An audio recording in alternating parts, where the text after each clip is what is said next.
Our final guest this evening is a writer living somewhere in Chicago's northwest suburbs. She has previously read with storytelling shows such as Spoken, Serving the Sentence, The Stoop, and That's All She Wrote. You can see her writing on sites like Consequence of Sound, The Midwestival, let's say that way, with a V instead of an F, and The Great Lakes Review. Please welcome Tori Szekeres.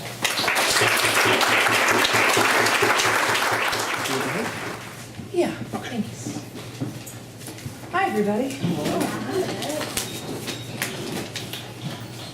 Friends will tell you when you're being a jerk. I thought as I waited for my call to be answered that morning, he's going to hear this from someone. It might as well be me. Was I being a jerk? Would he be a jerk once he heard what I had to say? I'd be finding out in a couple minutes. I was sitting in my cube at the Portage Daily Register, the daily newspaper serving Portage, Wisconsin, and its surrounding communities.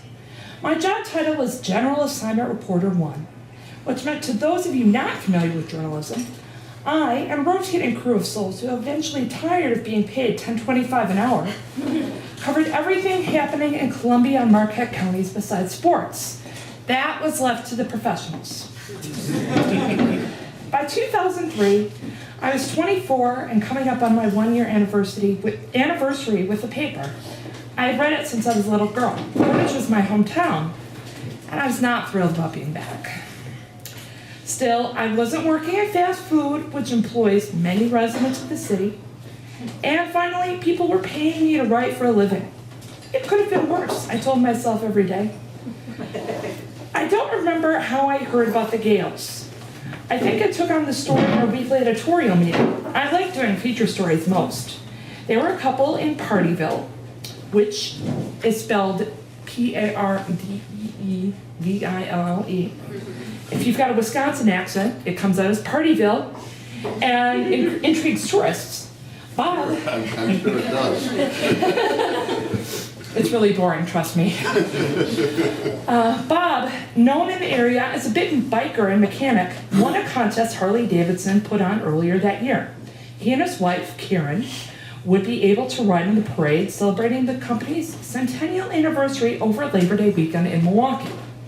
A side note, for those of you not from Wisconsin or who haven't been indoctrinated into the Harley lifestyle, the company goes all out for these anniversary celebrations.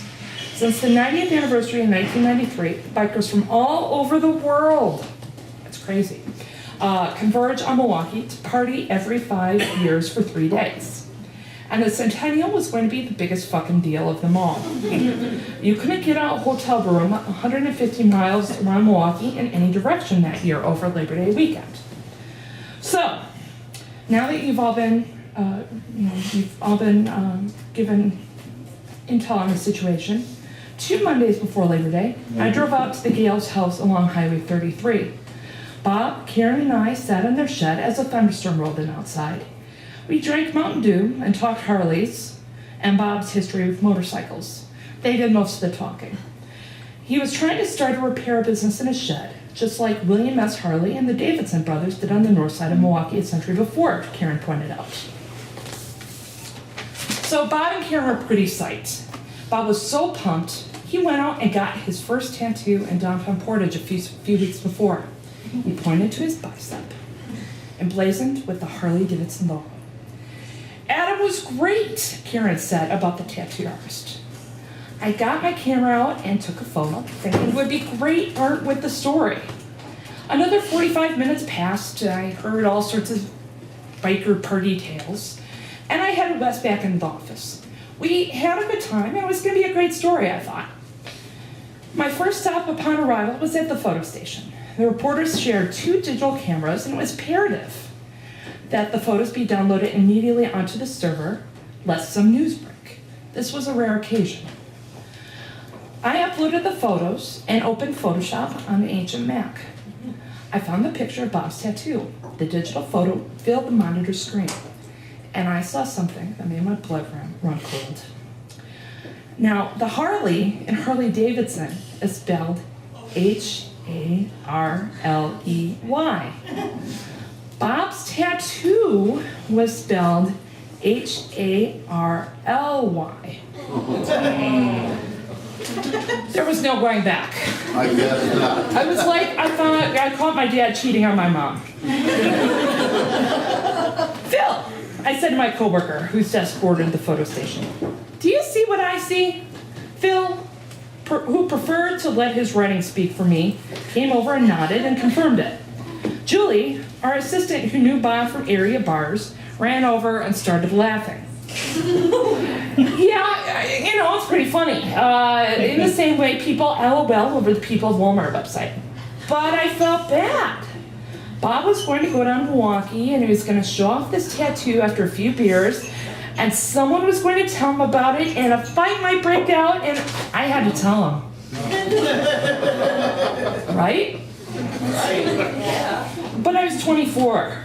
I was still worried about making people angry and still worried about what others thought of me. I hated confrontation, which is reason number 742 why I'm no longer a newspaper reporter. My boyfriend was coming into town for Labor Day weekend, and I wanted to think about getting laid, not ruining some dude's day. So I asked people who thought were smarter than me what I should do in the days afterward. I asked my parents. I asked the people who read my password-protected life journal. I asked my editor. And I asked my friends. They all said the same thing, except for Julie, who had not stopped laughing. Do it. So that brings us back to the Thursday morning before Labor Day and the phone call I was making. The article had already been published, and I didn't say anything about the tattoo. And I could hear the Harleys from nearby I-39 on their way southeast. Everyone else was either not at their desk or out covering the story. Karen answered.